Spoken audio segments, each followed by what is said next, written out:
네, 이번 영상에서는 앞선 영상에서 그 마이바티스 스프링 부트의 마이바티스 설정 파일과 마이바티스에서 사용하게 되는 쿼리 파일들에 대한 설정을 세팅을 다 했고요. 그럼 이제 설정이 끝났으니까 실제 데이터베이스의 데이터베이스 연동해서 데이터를 적재하고 셀렉트하는 것들을 로직을 구현해 보도록 할게요. 요거를 이제 구현하는 방법은 여러 가지가 있는데요.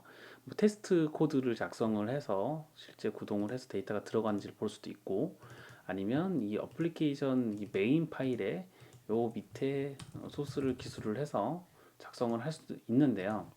어, 네, 뭐 이렇게 근데 이렇게 작성을 하지는 않고 실제 그 이 유저스라는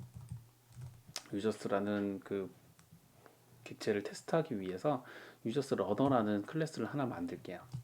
그리고 이게 임플리먼트로 어플리케 어플리케이션 러너라는 것 어플리케이션 러너 스프링 프레임부터에서 제공해주는 어플리케이션 러너를 임플리먼트 받으면 어떤 일이 벌어지냐, 얘가 이제 객체로 등록이 돼야 돼서 컴포넌트라는 어노테이션을 적어둘게요.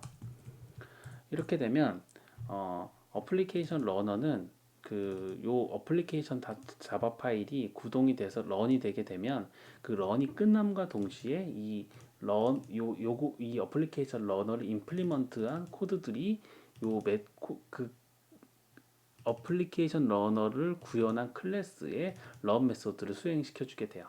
다만 이 유저스 러너도 그 객체로 등록이 되어 있어야 요거를 실행해 주기 때문에 요 컴포넌트라는 어노테이션을 붙여서 이 클래스 자체도 비누로 등록을 해줘야 됩니다. 이렇게 되면 그 스프링 부트 스타터 어플리케이션이 구동이 되고 나서 이 런 메소드가 호출되게 되니까 여기서 저희가 테스트해 보고자 하는 코드들을 넣을 수가 있게 되죠. 그러면 먼저 데이터를 적재하고 그러니까 인서트를 한번 하고 셀렉트를 한번 하는 코드를 작성해 보도록 할게요. 먼저 객체 생성을 먼저 해야죠. 유저스 뉴 유저스를 하나 만들고요. 여기서 유저스의 아이디와 이름을 넣도록 하겠습니다. 케니의 네임은 동균, 유저스의 set age는 34, 롱형이니까 뒤에 L 붙일게요. 그래서 객체를 생성하게 되고요. 이 상태에서 이제 실제 인서트와 셀렉트를 해야 되는데요. 인서트와 셀렉트를 하기 위해서 우리가 서비스 로직에서 접근하는 객체는 요 유저스 매퍼가 된다고 말씀을 드렸었죠. 그래서 여기서 유저스 매퍼도 이 매퍼라는 어노테이션을 통해 가지고 마이바티스가 빈으로 등록을 해주기 때문에 우리가 별도로 new 해서 사용할 필요 없이 주입을 받으면 됩니다. 오토 와이어드를 통해서 주입을 받으면 되고요. 유저스 매퍼 이렇게 그러면은 주입을 받게끔 되게 되고요. 그러면 여기서 유저스 매퍼를 우리가 찍기 전에 구분을 좀 하기 위해서 로그를 좀 찍고요. 유저스 매퍼에 요 유저스를 인서트 해 보도록 할게요. 그럼 세이브 유저스 메소드를 호출하면 됐었죠. 여기서 유저스를 세팅하게 되고, 그리고 여기서 그 인서트 했던 데이터를 셀렉트하는 것들을 한번 해보도록 하겠습니다. 셀렉트는 유저스 매퍼에 get이 아니죠. find by user id였고, 요거의 id는 유저스의 get id를 가져오고, 너는 유저스라는 객체를 리턴해 주니까 이렇게 하게 되고, 요거에 대해서 가져온 거를 한번 찍어 보도록 할게요. 요거는 유저스 by id에 toString을 아까 만들어 놨으니까 이런 식으로 하게 되면 유저스의 객체를 하나 만들어서 인서트를 한번 하고 그거를 다시 셀렉트 한번 하는 아주 간단한 수행하는 그 어플리케이션을 만들게 된 거죠. 그래서 요거를 실행해 보도록 하겠습니다. 네, 얘를 실행을 해 보면 네, 여기서 로그를 한번 볼게요. 여기서 보면 인서트를 한번 하는 거를 볼 수 있죠. 그리고 파라미터는 어떻게 넘겼는지까지 로그에다 나오고, 그 다음에 셀렉트를 한 것까지도 확인을 할 수가 있습니다. 그럼 실제 터미널에 가서 셀렉트를 한번 날려볼게요. 그러면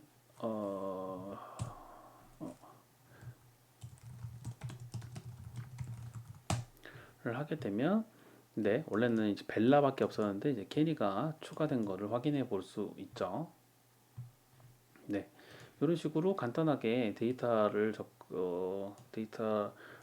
마이바티스를 통해서 이렇게 간단하게 설정만 몇 가지 해주면 그 실제 데이터베이스 접근해서 DB 연동을 할 수가 있는데, 어, 그 마이바티스를 사용함에 따라서 설정해야 되는 값들이 좀 많아졌죠. 대표적으로 이 마이바티스.config 파일인데, 그 앞서서 스프링 부트는 여러 가지 설정 파일을 어플리케이션 다 프로퍼티스에 몰아서 하는 거를 좀 그 권장한다라고 그 말씀을 드렸는데, 마이버티스를 사용함에 있어서 이 설정 파일이 하나 추가가 됐어요. 그래서 이거 설정 파일을 또 이런 식으로 또 태그도 다 작성을 해줘야 되니까 좀 불편하다고 느끼실 수도 있으시겠죠. 저 같은 경우는 불편했고요. 그래서 요 마이바티스 컨피그 파일을 없앨 수가 있습니다.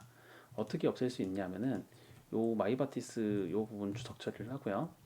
마이바티스에서 이 오토 그 어플리케이션 프로퍼티스에 설정할 수 있는 커스텀 컨피그를 제공을 해줘요. 그래서 마이바티스에 네, 설정 이름이 뭘까요?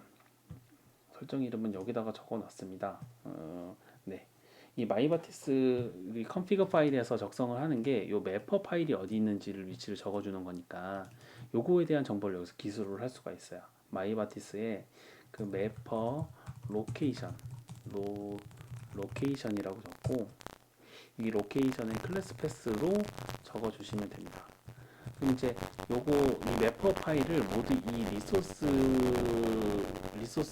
그 클래스 패스 루트에 매퍼 위치에 넣었기 때문에 매퍼라고 두고, 여기서 아스타리스크까지 먹기 때문에 여러 개의 XML 파일을 한꺼번에 불러올 수가 있습니다.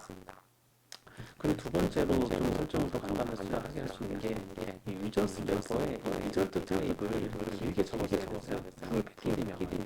근데 저희 또가 유저스 말고 다른 네임이나 객체가 추가된 도메인에 추가를 하게 될 텐데, 요거를 필요하게 이 패키지명을 다 적는 게 필요해서 원래 SS를 제공하거든요. 그래서 이 동일하게 마이바티스 프리픽스를 붙이고 마이바티스에 타입 얼라이어스가 맞나요? 얼라이어스 패키지로 아까 그 도메인이었죠. 도메인 있는 요 경로를 여기다 기술을 해주시면, 여기다 기술을 해주고, 그리고 요 각각의 쿼리들이 기술되어 있는 요 XML 파일에서 이 도메인을 생략할 수 있습니다. 이렇게 되면 스프링 부트가 마이바티스 컨피그 파일을 읽지 않아도 어플리케이션 프로퍼티스에서 이미 그 매퍼들 파일이 어디에 있는지 한꺼번에 스캔을 할 수가 있고요. 그리고 타입 얼라이어스를 걸어가지고 불필요하게 긴 리저트 타입의 패키지명을 생략할 수 있게끔 제공을 해줍니다. 그럼 여기서 마이바티스 컨피그 파일은 날려주세요. 이렇게 파일을 날리고 다시 한번 동일하게 실행을 해보도록 할게요.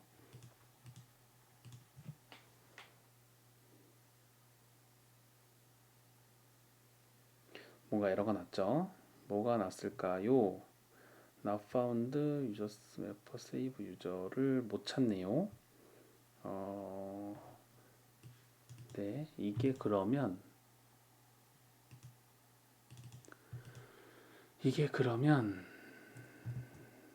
클래스 패스의 mapper.xml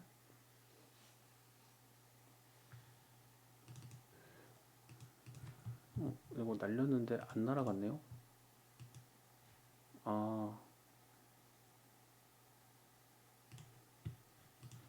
이게 리필터링을 하느냐고 이렇게 됐고, 클래스 패스에 마이바티스의 로케이션 클래스 패스에 잘 잡혀 있는데 다시 한번 실행을 해볼게요.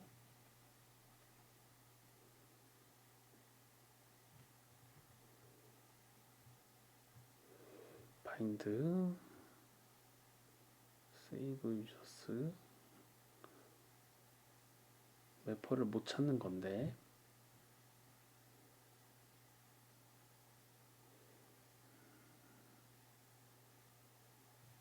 네 뭐가 잘못됐을까요? 클래스 패스에 매퍼 XML 마이바티스 로케이션은 잘 들어갔고 마이바티스 로케이션은 잘 들어갔고 얼라이언스도 잘 잡혀 있고 여기서 얘네들도 잘 매핑이 되어 있는 걸로 보이는데 네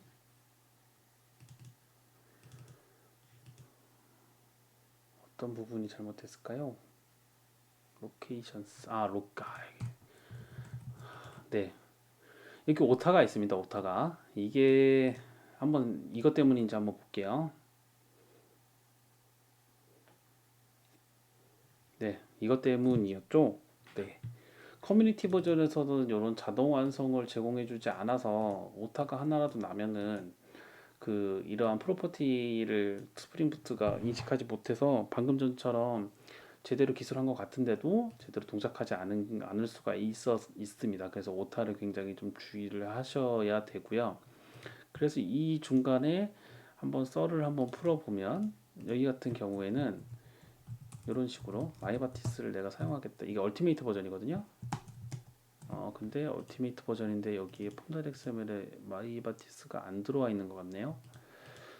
마이바티스 한번 넣고 볼게요. 마이바티스가 들어가 있으니까 이네브 오토 여기서 보면 마이바티스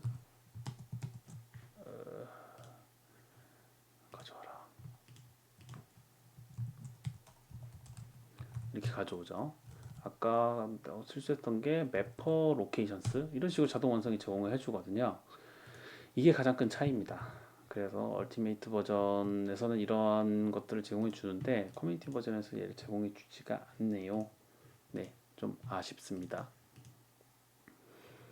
네, 그러면 그 실제 마이바티스를 통해서 그 구현하는 거는 여기까지 보면 될 것 같고요.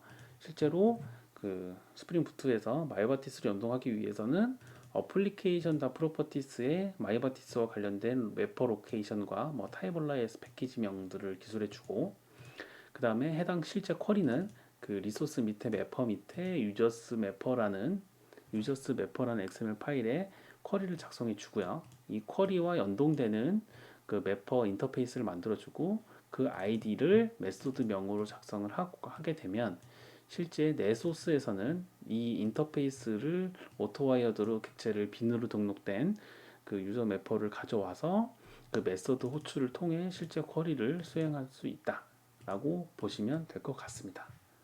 그래서 그 마이바티스를 통해서 스프링 부트를 통해서 마이바티스를 했을 때 주요한 특징이 요 세 가지라고 볼 수 있을 것 같아요.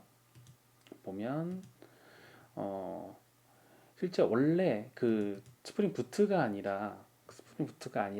프레임워크에서 마이바티스를 썼을 때는 데이터 어세스 오브젝트라고 해가지고 다우 파일을 만들어서 실제 접근을 했었거든요. 근데 이게 매퍼로 대체가 됐다고 볼 수 있고요. 이 매퍼로 대체가 되면서 JPAS의 마치 레파지토리 같은 역할을 마이바티스에서도 제공을 해준다라고 볼 수 있습니다. 다오가 불필요해졌기 때문에 그 다오에서는 실제 이 쿼리를 날리기 위해서는 이 SQL 세션이라고 하는 SQL 세션 템플릿이라고 하는 API를 사용하게 되는데요. 근데 이것들도 사용을 안 하게 되죠. 여기 매퍼에서는 그런 것들 하나도 없이 인터페이스를 만들었기 때문에 메소드명만 적어주게 되고 내 소스에서는 바로 그냥 그 소스를 그 어디죠? 그 메소드를 그냥 호출하는 걸로 그냥 끝나게 되니까요. 그렇게 되게 되고 XML 설정도 불필요하게 되는 거죠. 맨 처음에는 마이바티스 -config XML 파일을 작성을 했었는데 이것도 모두 어플리케이션 프로퍼티스로 대체가 가능하고, 다만 쿼리 작성은 우리가 원래 쿼리를 분리하고자 하는 마이바티스의 그 특징을 이용하려고 했기 때문에 매퍼 파일에 대한 그 매퍼.xml 파일에 대한 쿼리를 작성하는 이 XML 파일만 작성을 해주면 된다라고 이해를 하시면 될 것 같습니다. 요 다오를 통해서 접속하는 거는 굳이 지금 이 시간에서는 별도로 말씀을 드리지는 않을게요. 요거는 아마 레퍼런스를 보면은 볼 수 있으실 방법 중에 하나고요. 실제 마이바티스 레퍼런스는 여기 링크를 제가 걸어뒀으니까 한글 버전도 있고 영문 버전도 있기는 한데, 요거는 마이바티스에 대한 소개고요. 여기는 스프링 부트를 통해서 마이바티스를 이용하게 될 때 해야게 되는 게팅 스타티드 정도, 오토 컨피규레이션 정도 나와 있는 거니까 여기에 그 어플리케이션 프로퍼티스에 어떠한 프로퍼티들을 추가할 수 있는지도 나오고요. 거기에서 샘플로 볼 수 있는 요 샘플 소스들도 깃허브에 제공을 해주니까 요거를 참고를 해주시면 될 것 같습니다. 그러면 이번 영상은 여기까지 하도록 할게요.